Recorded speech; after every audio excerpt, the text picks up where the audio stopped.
Evening and welcome to Nottingham Playhouse for this evening's performance of Zeros and Nils, performed by New Life Theatre.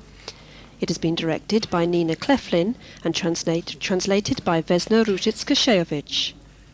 The performance will last approximately 1 hour and 15 minutes, and there is no interval. It will be performed in Croatian.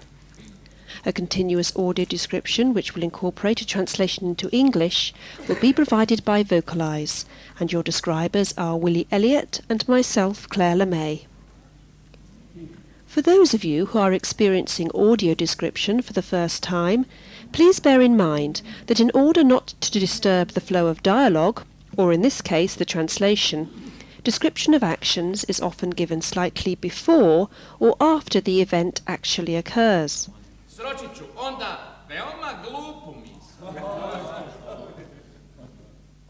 Again he lowers his head and they follow. They straighten up quickly, then drop. He sits up again. But I did not manage to put together a very foolish thought either. The crowd pull him to his feet and drag him to the middle of the space, absorbing him into a human bundle. It is very difficult to create something of one extreme or the other. The middle ground is always easier to achieve. What falls in the middle requires no effort. There in the middle lies a balance. There is no struggle there. They push him down. So is there any need to step out of balance at all?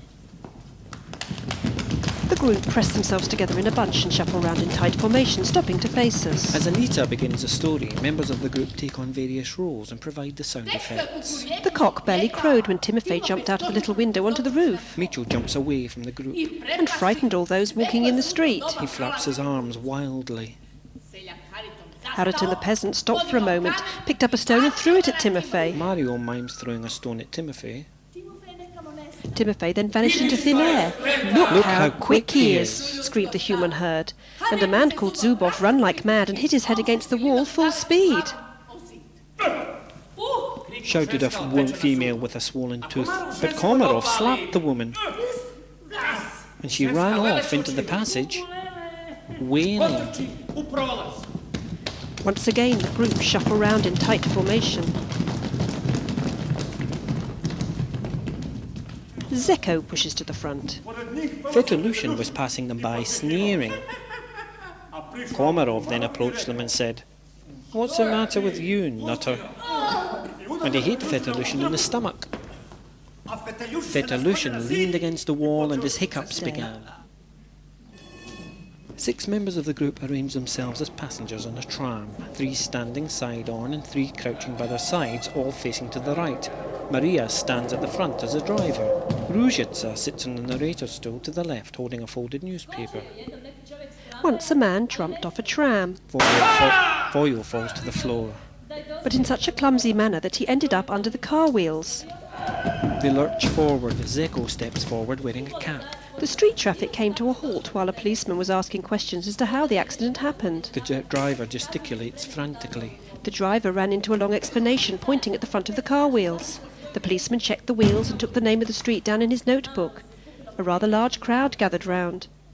A citizen with expressionless eyes kept falling off a curbstone. Micho steps down from a box.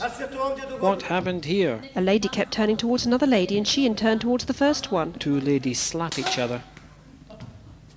Then the crowd dispersed and the traffic started flowing again. The citizen with expressionless eyes continued falling off the curbstone for some time, but in the end, himself visibly confused about his inability to settle on the curbstone, he simply lay flat on the pavement. Micho lays his head on the box, whilst the 2 women help Voyo up, one either side of him. As they leave, he squeezes their bottoms. They stand around the table chatting. Micho lifts the box to his shoulders, steps forward. At the same time, a man carrying a stool fell under a tram. He falls over backwards. Once more the policeman arrived, once more the crowd gathered and the street traffic was halted, and the man with expressionless eyes started falling off the curbstone again. Flat on his back, Micho bangs his heel on the floor. The group help him up, and they form a line facing us. They stare.